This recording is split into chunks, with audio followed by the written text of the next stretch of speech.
السلام علیکم ورحمۃ اللہ وبرکاتہ۔ الحمدللہ کفا وسلام علی عبادہ الذین اصطفیٰ، اما بعد۔ محترم ناظرین کرام، آسان درس قرآن میں آج دوسرے پارے کا 5واں رکوع ہے، جس کے اندر 9 آیتیں ہیں۔ آیت نمبر 168 سے آیت نمبر 176 تک، 168 سے 176 تک۔ اعوذ باللہ من الشیطان الرجیم، بسم اللہ الرحمن الرحیم۔ یا ایھا الناس کلوا مما فی الارض حلالا طیبا ولا تتبعوا خطوات الشیطان انہ لکم عدو مبین۔ اے لوگو، وہ چیزیں کھاؤ جو زمین میں حلال اور پاکیزہ ہیں، اور شیطان کے قدموں کی پیروی نہ کرو، بے شک وہ تمہارا کھلا ہوا دشمن ہے۔ انما یأمرکم بالسوء والفحشاء وان تقولوا علی اللہ ما لا تعلمون۔ وہ تو تم کو برائی اور بے حیائی ہی کا حکم دیتا ہے، اور یہ سکھاتا ہے کہ تم اللہ کے بارے میں ایسی باتیں کہو جن کا تمہیں کچھ علم نہیں۔ وَإِذَا قِيلَ لَهُمُ اتَّبِعُوا مَا أَنزَلَ اللَّهُ قَالُوا بَلْ نَتَّبِعُ مَا أَلْفَيْنَا عَلَيْهِ آبَاءَنَا أَوَلَوْ كَانَ آبَاؤُهُمْ لَا يَعْقِلُونَ شَيْئًا وَلَا يَهْتَدُونَ۔ اور جب ان سے کہا جاتا ہے کہ اس قرآن کی پیروی کرو جو اللہ نے نازل کیا، تو کہتے ہیں نہیں، بلکہ ہم تو اسی طریقے کی پیروی کریں گے جس پر ہم نے اپنے باپ دادا کو پایا ہے۔ کیا اگرچہ ان کے باپ دادا کچھ بھی عقل نہ رکھتے ہوں اور نہ ہی ہدایت یافتہ ہوں؟ وَمَثَلُ الَّذِينَ كَفَرُوا كَمَثَلِ الَّذِي يَنْعِقُ بِمَا لَا يَسْمَعُ إِلَّا دُعَاءً وَنِدَاءً صُمٌّ بُكْمٌ عُمْيٌ فَهُمْ لَا يَعْقِلُونَ۔ اور کافروں کی مثال اس شخص کی سی ہے جو اس جانور کو پکارتا ہے، جو پکارنے اور چلانے کے سوا کچھ نہیں سنتا۔ وہ حق سننے سے بہرے، حق بولنے سے گونگے، اور حق کا راستہ دیکھنے سے اندھے ہیں، لہٰذا وہ عقل نہیں رکھتے۔ یا ایھا الذین آمنوا کلوا من طیبات ما رزقناکم واشکروا للہ ان کنتم ایاہ تعبدون۔ اے ایمان والو، تم ان پاکیزہ چیزوں میں سے کھاؤ جو ہم نے تمہیں دی ہے، اور اللہ کا شکر ادا کرو اگر تم صرف اسی کی عبادت کرتے ہو۔ انما حرم علیکم المیتۃ والدم ولحم الخنزیر وما اہل بہ لغیر اللہ فمن اضطر غیر باغ ولا عاد فلا اثم علیہ ان اللہ غفور رحیم۔ اللہ نے تم پر صرف مردار اور خون اور سور کا گوشت اور وہ چیز حرام کی ہے جس پر اللہ کے سوا کسی اور کا نام پکارا گیا ہو۔ پھر جو کوئی مجبور ہو جائے، بشرطی کہ سرکشی کرنے والا اور حد سے بڑھنے والا نہ ہو، تو اس پر حرام کھانے میں کوئی گناہ نہیں، بے شک اللہ بڑا بخشنے والا نہایت مہربان ہے۔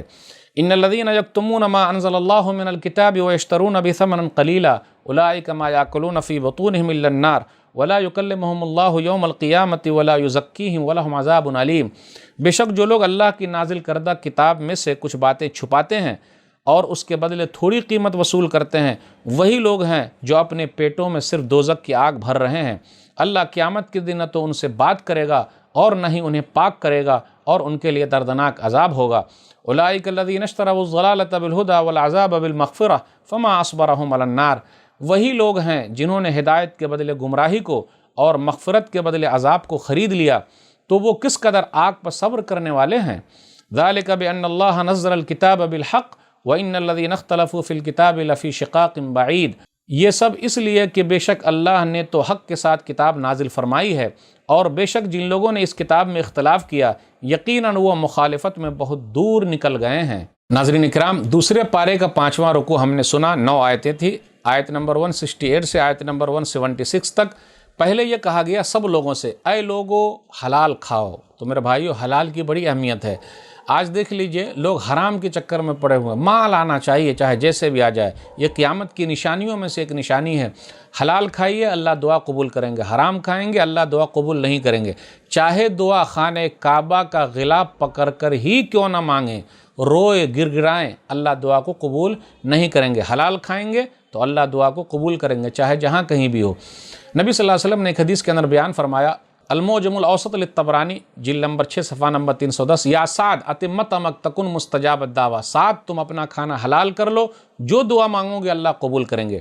اس لیے حلال کمانا ہے، حلال کھانا ہے، بچوں کو بھی حلال کھلانا ہے، تبھی پریکٹس ہو پائے گی۔ حلال ذرا مشکل سے ملتا ہے، لیکن کوشش کیجئے، اللہ تعالیٰ برکت دیں گے۔ حرام سے بچیے، کیونکہ وہ شیطان کا راستہ ہے۔ پھر اس کے بعد یہ بیان کیا جا رہا ہے، ان لوگوں کا تذکرہ ہو رہا ہے کہ جب آپ ان کو اللہ کی طرف بلائیے تو کیا کہیں گے؟ بل نتبع ما الفینا علیہ آباءنا اولو کان آباؤہم لا یعقلون شیئا ولا یہتدون، کہ آؤ قرآن و حدیث کی طرف، صحیح بات کی طرف۔ تو کہتے نہیں، ہمارے باپ دادا جیسے تھے، ہم اسی پر عمل کریں گے۔ اللہ نے کہا باپ دادا عقل نہیں رکھتے تو کیا تم بھی عقل نہیں رکھو گے؟ اور آج بھی لوگوں کے پاس یہی دلیل ہے، جب دلیل نہیں بنتی، کوئی بات نہیں بنتی، نہیں باپ دادا کرتے ہوئے آ رہے، غلط ہے کیا؟ ارے باپ دادا عقل نہیں رکھتے تو کیا ہم بھی نہیں رکھیں گے؟ دنیاوی معاملے میں تو ہم اور آپ باپ دادا کو نہیں دیکھتے. پہلے باپ دادا دھوتی پہنتے تھے، آپ کہاں پہنتے ہیں؟ لیپ ٹاپ استعمال کر رہا ہے، ابھی کمپیوٹر استعمال کر رہے ہیں ہم اور آپ، نیٹ استعمال کر رہے ہیں. تو دنیا کے معاملے میں تو ایڈوانس ہو گئے، دین کے معاملے میں باپ دادا جی نہیں. عقل کا استعمال کرنا چاہیے.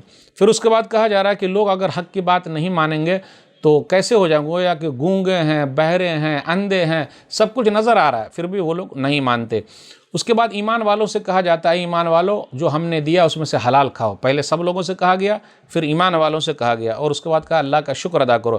اس کے بعد حرام چیزوں کا تذکرہ ہوا، جیسے مردار حرام ہے، خون حرام ہے، سور کا گوشت حرام ہے، اور جو اللہ کے علاوہ کسی اور کے نام پر ذبح کیا جائے یا دیا جائے وہ بھی حرام ہے.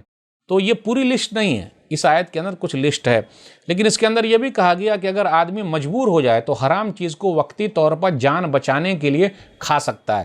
فمن اضطر غیر باغ ولا عاد فلا اثم علیہ، آیت نمبر 173. اس سے یہ پتہ چلا جب آدمی مجبور ہو جائے، کبھی کبھی آدمی رشوت دینے پر مجبور ہو جاتا ہے اور اپنا حق اس کو نہیں ملتا، تو اپنا حق لینے کے لیے وہ رشوت دے سکتا ہے. یہ مجبوری کی حالت ہے یا کوئی بھی پریشانی ہے، یعنی آدمی کے بس میں نہیں ہے لیکن اس کا حق مارا جا رہا ہے، تو ایسی پریشانی کہ اگر وہ نہیں دے گا تو اس کو حق نہیں ملے گا، اور ایسی پریشانی کی جان چلی جا رہی تو حرام چیز استعمال کیا جا سکتا ہے. یہ صرف وقتی طور پر ہے.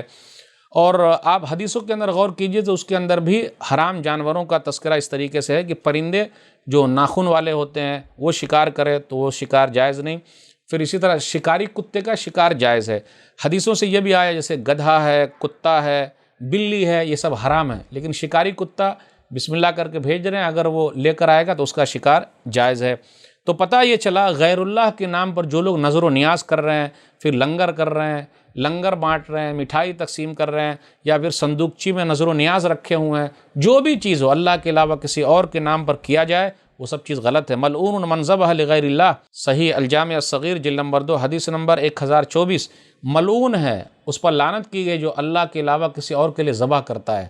تو آپ دیکھ لیجئے جانور چھوٹے ہوئے ہیں، چھوڑ دیے گئے ہیں، غیر اللہ کے نام پر ذبح کیے جا رہے ہیں، یہ تمام چیزیں منع. اللہ کے علاوہ کسی اور کے نام پر بانٹنا، ذبح کرنا، یہ سب چیز جائز نہیں ہے، حرام ہے، اسے بچنا چاہیے. اللہ سے دعا ہے کہ اللہ تعالی ہم لوگوں کو حلال و حرام سمجھنے کی توفیق دے. آمین. والسلام علیکم ورحمۃ اللہ وبرکاتہ.